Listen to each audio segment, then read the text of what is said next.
بسم اللہ الرحمن الرحیم۔ السلام علیکم۔ مولوی مصطفیٰ ایک واقعہ بیان کرتے ہیں کہ دلی میں جمنا میں سیلاب آیا، جس سے قریب کی قبرستان کی کچھ قبریں اکھڑ گئیں۔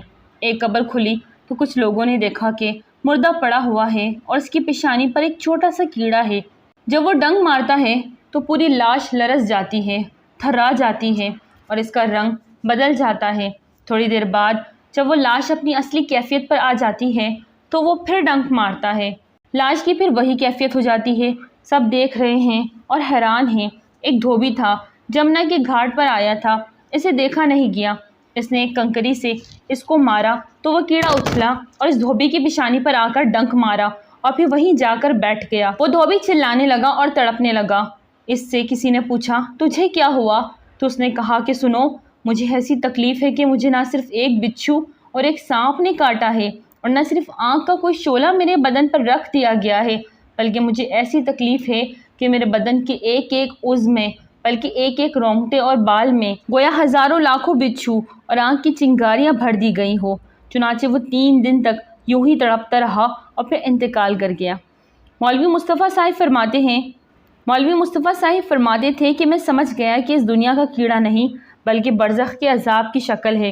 میں نے سوچا کہ صاحب قبر کے لیے دوسرا علاج ہے۔ قریب جا کر ہمت کر کے بیٹھا اور کچھ صورتیں یاسین شریف اور قل ھو اللہ احد وغیرہ پڑھنا شروع کر دی۔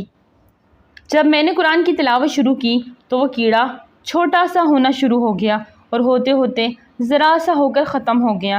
جب ختم ہو گیا تو ہم لوگ بہت خوش ہوئے کہ اللہ تعالیٰ نے اس کو عذاب سے نجات دی۔ اس کا کفن برابر کر کے قبر بند کر دی گئی۔ معلوم نہیں اس سے کون سا جرم ہوا ہوگا، خدا کی غضب کی کون سی شکل اس میں ہو، کچھ نہیں کہہ سکتے۔ اللہ پاک سب کو فکر آخرت نصیب فرمائے اور عذاب قبر سے محفوظ فرمائے۔ بصرہ شہر میں ایک بزرگ رحمۃ اللہ علیہ مسکی کے نام سے مشہور تھے۔ مشک کو عربی میں مسک کہتے ہیں، لہٰذا مسکی کے معنی ہوئے مشک بار، یعنی مشک کی خوشبو میں بسا ہوا۔ وہ بزرگ رحمۃ اللہ علیہ ہر وقت خوشبودار رہا کرتے تھے، یہاں تک کہ جس رستے سے گزر جاتے وہ رستہ بھی مہک اٹھتا۔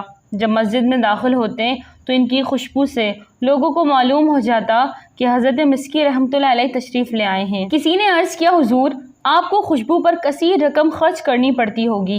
فرمایا، میں نے کبھی خوشبو خریدی نہ لگائی۔ میرا واقعہ بڑا عجیب و غریب ہے۔ میں بغداد کے خوشحال گھرانے میں پیدا ہوا۔ جس طرح عمرہ اپنی اولاد کو تعلیم دلواتے ہیں، میری بھی اس طرح تعلیم ہوئی۔ میں بہت خوبصورت اور باحیا تھا۔ میرے والد صاحب سے کسی نے کہا، اسے بازار میں بٹھاؤ تاکہ یہ لوگوں سے گھل مل جائے اور اس کی حیا کچھ کم ہو۔ چنانچہ مجھے ایک بازار یعنی کپڑا بیچنے والے کی دکان پر بٹھا دیا گیا۔ ایک روز ایک بڑھیا نے کچھ قیمتی کپڑے نکلوائے، پھر بازار یعنی کپڑے والے سے کہا، میرے ساتھ کسی کو بھیج دو تاکہ جو پسند ہو انہیں لینے کے بعد قیمت اور بقیہ کپڑے واپس لے آئے۔ بازار نے مجھے اس کے ساتھ بھیج دیا۔ بڑھیا مجھے ایک عظیم و شان محل میں لے گئی اور آراستہ کمرے میں بھیج دیا۔ کیا دیکھتا ہوں کہ ایک زیورات سے آراستہ خوش لباس جوان لڑکی تخت پر بچھے ہوئے قالین پر بیٹھی ہے۔ تخت و فرش سب کے سب زرعی ہیں اور اس قدر نفیس کے ایسے میں نے کبھی نہیں دیکھے تھے۔ مجھے دیکھتے ہی اس لڑکی پر شیطان غالب آیا اور وہ ایک دم میری طرف لپکی اور چھیڑ خانی کرتے ہوئے منہ کالا کروانے کے در پہ ہوئی۔ میں نے گھبرا کر کہا، اللہ تعالیٰ سے ڈر، مگر اس پر شیطان پوری طرح مسلط تھا۔ جب میں نے اس کی ضد دیکھی تو گناہ سے بچنے کی ایک تجویز سوچ لی اور اس سے کہا، مجھے استنجا خانے جانا ہے۔ اس نے آواز دی تو چاروں طرف سے لونڈیاں آ گئیں۔ اس نے کہا، اپنے آقا کو بیت الخلاء میں لے جاؤ۔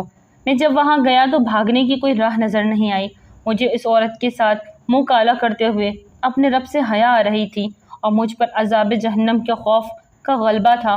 چنانچہ ایک ہی رستہ نظر آیا، وہ یہ کہ میں نے استنجا خانے کی نجاست سے اپنے منہ ہاتھ وغیرہ سان لیے اور خوب آنکھیں نکال کر اس کنیز کو ڈرایا جو باہر رومال اور پانی لیے کھڑی تھی۔ میں جب دیوانوں کی طرح چیختا ہوا اس کی طرف لپکا تو وہ ڈر کر بھاگی اور اس نے پاگل پاگل کا شور مچا دیا۔ سب لونڈیاں اکٹھی ہو گئی اور انہوں نے مل کر مجھے ایک ٹاٹ میں لپیٹا اور اٹھا کر ایک باغ میں ڈال دیا۔ میں نے جب یقین کر لیا کہ سب جا چکی ہے تو اٹھ کر اپنے کپڑے اور بدن کو دھو کر پاک کر لیا اور اپنے گھر چلا گیا، مگر کسی کو یہ بات نہیں بتائی۔ اور اس رات میں نے خواب میں دیکھا کہ کوئی کہہ رہا ہے، تم کو حضرت سیدنا یوسف علیہ السلام سے کیا ہی خوب مناسبت ہے، اور کہتا ہے کیا تم مجھے جانتے ہو؟ میں نے کہا نہیں۔ تو انہوں نے کہا میں جبرائیل علیہ السلام ہوں۔ اس کے بعد انہوں نے میرے منہ اور جسم پر اپنا ہاتھ پھیر دیا۔ اس وقت سے میرے جسم سے مشک کی بہترین خوشبو آنے لگی۔ یہ سیدنا جبرائیل علیہ السلام کی دست مبارک کی خوشبو ہے۔ ناظرین ویڈیو اچھی لگی تو لائک کریں، چینل کو سبسکرائب کریں اور دعاؤں میں یاد رکھیں۔ السلام علیکم۔